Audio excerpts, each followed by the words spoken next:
Good afternoon, everyone, and welcome to Smash Online. It's so good to have you here on this sunny Waikato Monday afternoon. Welcome along, and today we've got a couple of speakers that we're looking forward to hearing, discussing a little bit around the dairy industry state of play and what it means for you. My name's Noldy, and I'm pleased to be along. I'm part of the Smash National Committee, and it's my pleasure to be hosting this session this afternoon. Look, feel free to ask any questions along the way. You can type them in there, and we'll endeavour to take them to our panel and get them to answer them for you. So welcome along, and we look forward to sharing some information during the next half hour or so. Just before we start, I'd like to thank our sponsors. Smash is very fortunate to have the backing of Dairy NZ. Dairy NZ are our industry partners, and they are our primary funders. So without them, we couldn't do it. And also, we thank Balance, FMG, Pioneer, and of course, Rabobank, who are providing the speakers this afternoon. So they are our national sponsors and very supportive of what we try and do.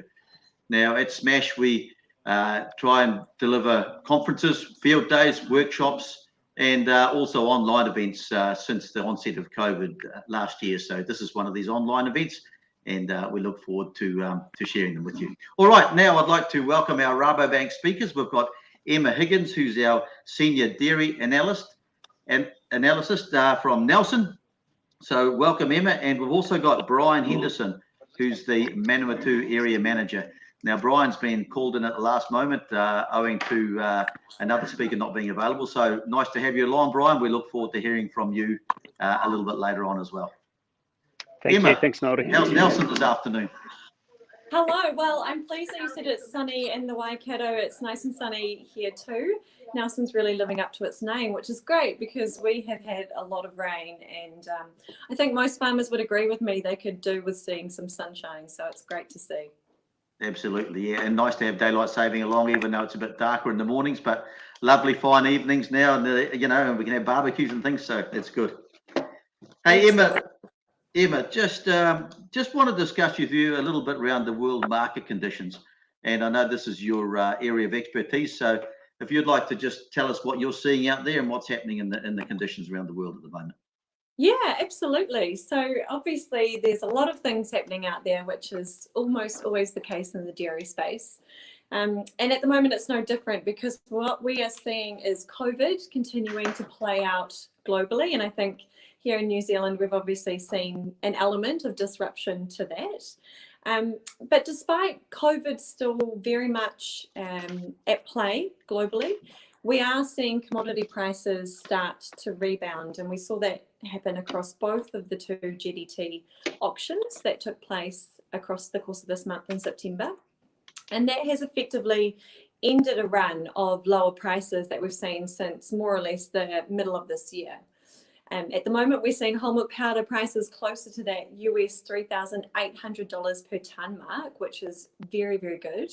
And skim milk powder as well, closer to that US $3,300 mark too. So that translates into some very favourable pricing conditions for New Zealand farmers. And Noldy, I think a lot of that comes back to a couple of aspects. So first of all, on the demand side of things, what we're seeing is fairly resilient demand, especially more recently if we look across to the Northern Hemisphere. So we've talked about things warming up and having barbecues around here as well. But certainly that's the case in the likes of the major consumption markets, the US and in Europe as well, where they're enjoying the last of their summer holidays. And that's really translating into really good demand on the food service side of things. We're starting to see that come through in the data as well. Most recently, we saw that come through in the US data for July, where the food service sales were very strong. So generally speaking, we're seeing resilient demand out there. We do still expect to see some disruptions with COVID still very much at play. But the shocks to demand, we think, will not be experienced to the same extent as what we saw, obviously, last year in 2020 when COVID first was established and the outbreaks happened. We're also really mindful of how lockdowns in particularly emerging markets might continue to impact on the demand side of things over the coming term, just given that in conjunction with that, we're likely to see less fiscal help from governments too. So on the one side, demand is looking really good. And on the second side, supply is looking fairly mixed at this point in time. So if we think about what's happening with global growth, most of it over the last 12 months, we've had a very strong run of milk production growth from what we like to call the big 7 exporting regions. And that's largely driven out of the US. We've seen in the US more cows being added into farms pretty much consistently up until May this year. Most of that growth has been in the likes of Texas or the Plains or the upper Midwest. And we're starting to see those changes come through now in terms of less cows being added in each month. And we're starting to see that come through in terms of less milk supply growth as well. So bit of a mixed bag in terms of milk production. Most of the growth has come out of the US. Elsewhere, it's all a little bit mixed. We're seeing, we're expecting to see milk production growth out of Australia, growth of about 1.5% for their season there. I think here in New Zealand, we're likely to see flat milk production, which will be a really good outcome considering we've just seen obviously the August milk production data come through, where we saw a drop in milk collections by, it was around about 4.2% in terms of milk solids. And we've obviously had some very fickle weather as well. And elsewhere, there are drought conditions like in South America as well. So a bit of a mixed bag, but ultimately we're expecting to see modest milk production growth. So Noldy, if I sum all that up for you, we're seeing good demand. We're seeing a bit of a mixed bag in terms of milk supply growth in some areas, challenging weather elsewhere, particularly when you throw in margins into it. And as a result, we think that we will continue to see relatively strong commodity prices, certainly elevated from where we were a year ago. But our view is that we are likely to see a return in terms of commodity prices where they may pull back across the course of this year and into the beginning of next year. Good, thanks, Emma. Hey, you mentioned a little bit about not much growth or a slight decline in milk production possibly. We've got a question here from Graham, and I'll put this to you, but maybe Brian can help as well. And the question from Graham is, my feeling is that with restrictions on growth and staff shortages, there is the potential for farms to destock or become smaller in some way. Has Rabobank factored in this scenario? So whether you want to answer that, Brian or Emma, I don't know. I'll have first stab at that, if that's okay. Yep, so sure. In terms of our 12 to 18 month view, we haven't factored in fewer cows going forward substantially. But I do certainly see that as a challenge more in the medium term. So certainly between 2025 and out to 2030, just given where regulation is heading and some of the headwinds that are facing dairy farmers as well. We know that we've got obligations to meet, and while the finer details of those obligations are still being set, we know the direction of travel. So I do think that, to Graham's point, yes, there will be an issue with cow numbers where we will see probably a recalibration in those numbers come through between 2025 and 2030. In terms of the here and the now, I think what we're likely to see in terms of cow numbers is largely steady numbers, given that we are seeing a very strong milk price forecast here in New Zealand. And so in terms of our growth and how that feeds into our modelling, we think that flat supply is still very much likely, given that we have seen some fairly fickle weather. And it comes down to the timing of that in terms of the impact on milk production. So I think because we've seen challenging weather across August and also in September as well, we're likely to see volumes come back for September too, particularly given that we saw very strong conditions in the lead up to last spring and last spring flush. And in terms of the shoulder of the season, I think we're likely to see numbers pull back as well. We saw some very good autumn conditions here in New Zealand, and I'm just basing this on weather at this point in time. I think it'll be very hard to match those strong comparables. So a bit of challenge out there still, but nonetheless, in terms of what we're seeing in terms of milk production and also milk prices, it's still fairly favourable for New Zealand farmers, I would think. Cool, thank you. Brian, do you have something to add to that, or? No, I think it's well summed up by Emma. Yeah. I think that Rabobank, we want to continue to support our clients to grow where they can and where it's logical and makes sense. So yeah, that's about it. Lovely. Thank you. That's brought on another question here, and this question is they're saying they're curious with price increases like that, payout increases, obviously looking very strong with $8 forecast from Fonterra on average. I'm curious with price increases, wouldn't that be incentivizing farmers to increase production? What leads to the forecast of flat production growth domestically? Yep, so an excellent point. Economically, what we would expect to see in terms of a response to high milk prices is obviously higher milk production as well. I'm basing my view around flat milk production on the fact that we've had some very, very challenging weather here in the South Island. And we've seen that come through in terms of that decline in August milk production. You know, we saw that drop of 4.2% in terms of milk solids. I think we're likely to see again a decline for September at a national level, just given that we have seen a lot of water in the South Island as well. Things are pretty wet underfoot. And as I said in my opening comments, we probably need to see a little bit more heat come through to really get pasture growth rates humming, which falls into when you think about the milk pool and how the milk curve is in New Zealand. I think it will be hard to catch up perhaps on last season, which is why we've got that flat milk production growth number. Also, flat milk production is actually a really good result, given that last season we produced the most milk that we ever have as a country and as a dairy industry. So that's still an exceptional volume of milk for our processors to find a home for. Fortunately, dairy demand, particularly from China, seems to be very strong at this point in time, although we do have some concerns about that a little bit later on, and we can talk about that next. But generally speaking, yeah, that's why we're expecting to see flat milk production. It largely comes down to the weather implications as opposed to some of those other economic factors like the question has been asked. Right, cool. Thank you, Emma. Good. And now Gaynell's asked a question here. This is about a global question as well. Will the Evergrande situation in China or other such issues regarding Chinese debt have any bearing on Chinese buyers, or do you think there won't be any connection at all?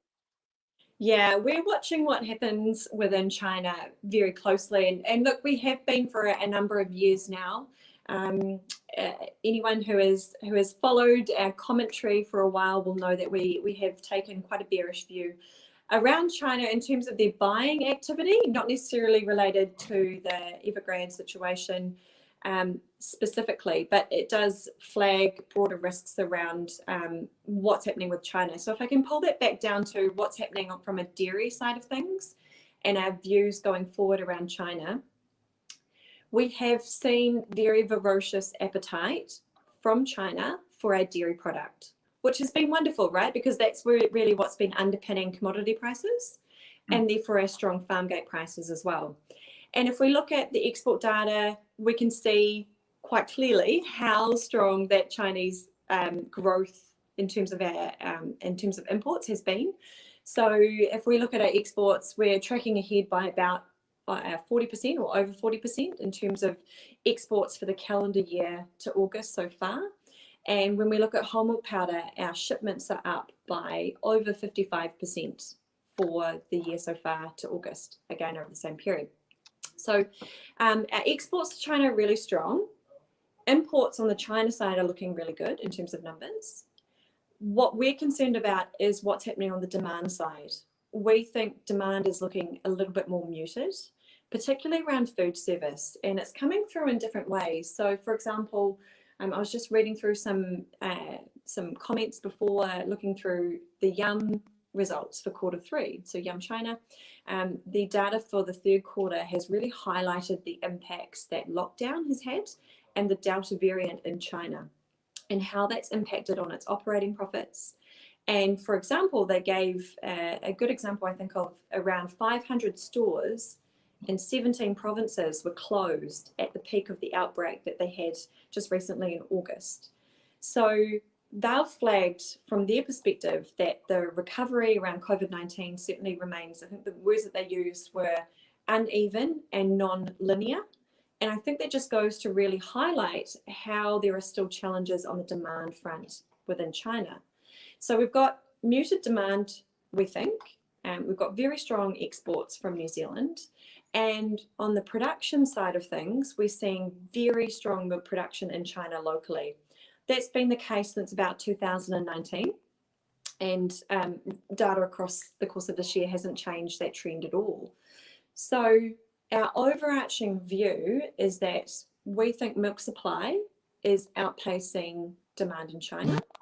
And we think that domestic production growth is also adding to the accumulation of inventories that we think are building. And that's why, if we just address the elephant in the room, that's why we have changed our milk price forecast, and we've chopped off 20 cents from Fonterra's midpoint at $8 down to $7.80 for the season. We think China needs to, or will be, going through a period of destocking as we work through the second half of this year, which we're already in, but as we move towards the end of this year, and as we in particular go through into Q1 of next year as well. Cool. 20 cents less, eh? Okay. We don't want to talk too long. Wouldn't you agree? Oh, absolutely. It's great, yeah, but we don't want to talk too long in case you take another 20 cents off us. But no, it's certainly very encouraging going forward, and even 20 cents less is still going to be a pretty strong payout for the season. Hey, we'll just go to Brian now. And Brian, there's been a lot of debt repaid by farmers in the last few years, and but the banks are still keen to lend, obviously. So what additional information do farmers need if I want to buy another farm? What are you looking for? What do we need to prove to you, or what additional hurdles are there to get finance from the bank? What are you seeing out there? Okay, maybe just very quickly, Noldy, on your first point, look, we have seen quite a lot of debts repaid right across the sector. So on the Reserve Bank published information, the agribusiness debt and in particular dairy debt has come down, and I think there was a mandate set a few years ago by the Reserve Bank, and I think that's a good result and probably a reflection of the recent year's payout. In terms of what are the banks looking for? I mean, on behalf of all the banks, but like Rabobank in particular is I'm employed by, but I think we want to see our farmers continue to provide really good quality information. So understanding their cash flows, understanding what their seasonal peak funding requirements are. I think being able to prepare that information for themselves, or use independent financial advice to support them with that, and understand what the levers are and what the key drivers are that are sitting behind that financial information, so they can have an appreciation for their budget. If this happens, then this is what the outcome is, or whatever that could look like within individual businesses. We think it's really important to have that really good, strong understanding. Also, in terms of that, I mean, Rabobank, we really focus on having a really good holistic conversation in terms of understanding,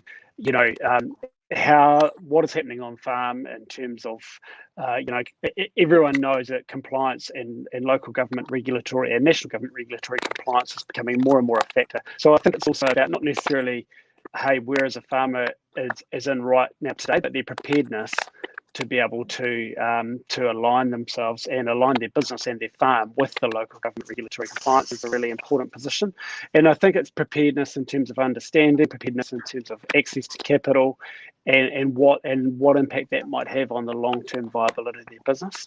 Which kind of brings me to the last point, which is we just want to have knowledge and understanding that any expansion strategies or plans make good financial sense.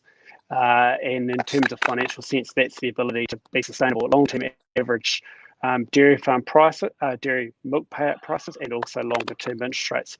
So we do want to stress test that a little bit in terms of stress testing an interest rate up by a couple of percent. So what happens if the interest rate goes to 5.6%? Because the last thing we want is people, in a position where they're doing it tough because interest rates have gone up, or if the payout does come back down a bit, or worst case scenario, both those two things align. So that's what we're looking for, just to have real confidence around the long-term viability.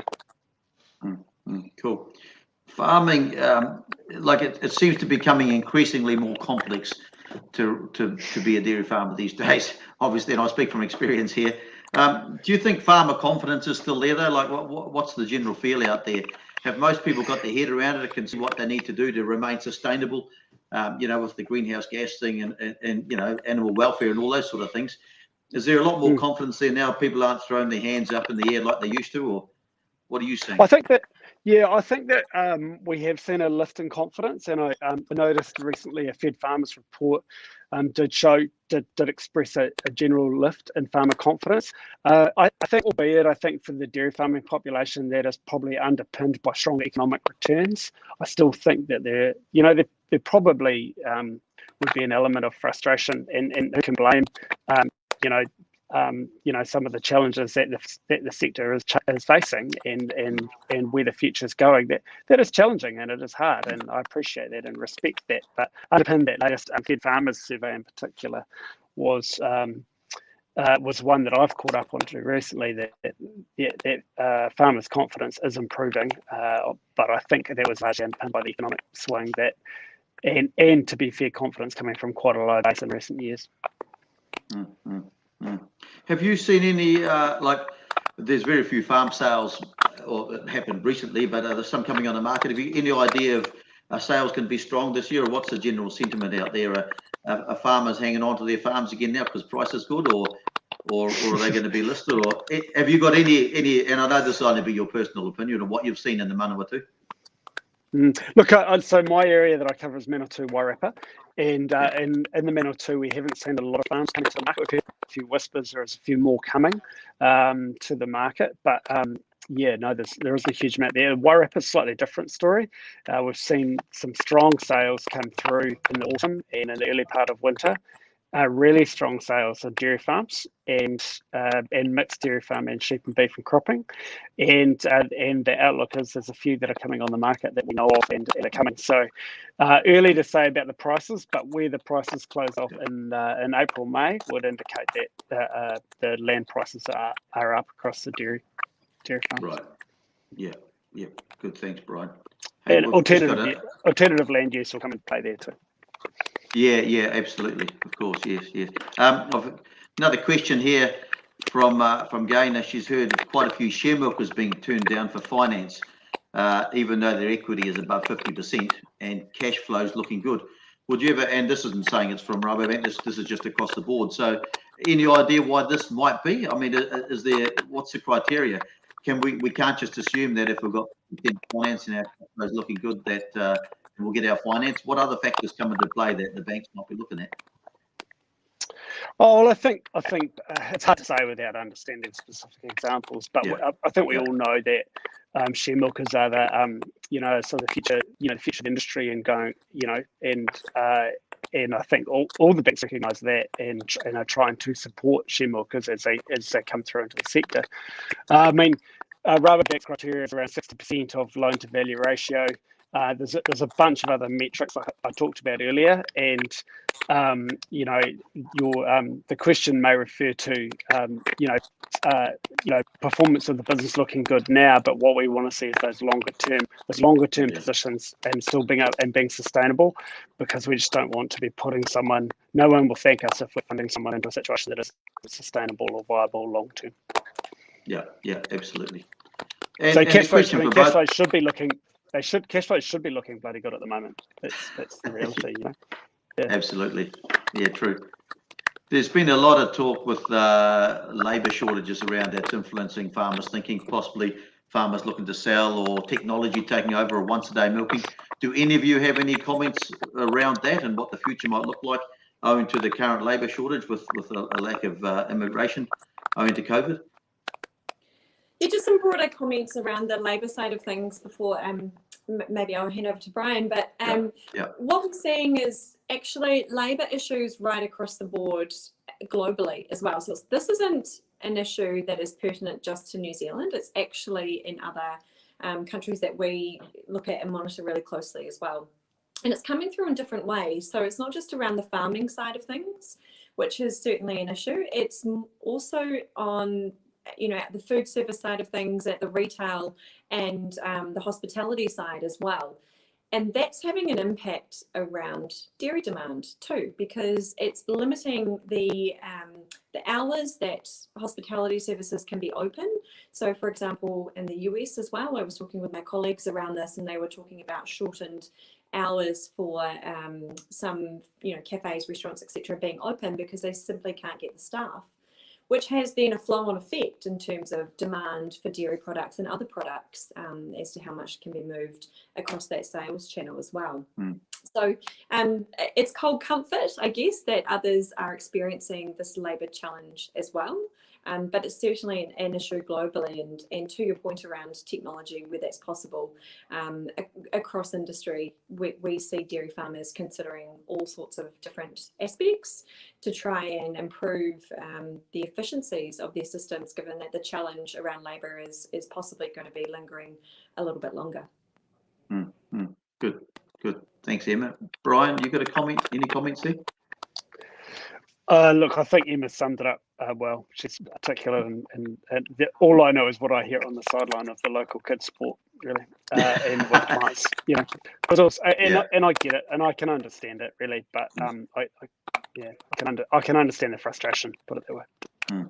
But that's actually, from your point, Emma, that's a very good point, because if you think further afield than just in our own backyard. It's a snowball effect, and it starts right from where the consumers are, and if they can't sell the stuff, then it just comes on back. Absolutely. And it's all to do with labour. If we look at the headlines recently around what's happening in the UK, for example, there aren't enough truck drivers or lorry drivers at this point in time to ship some product around.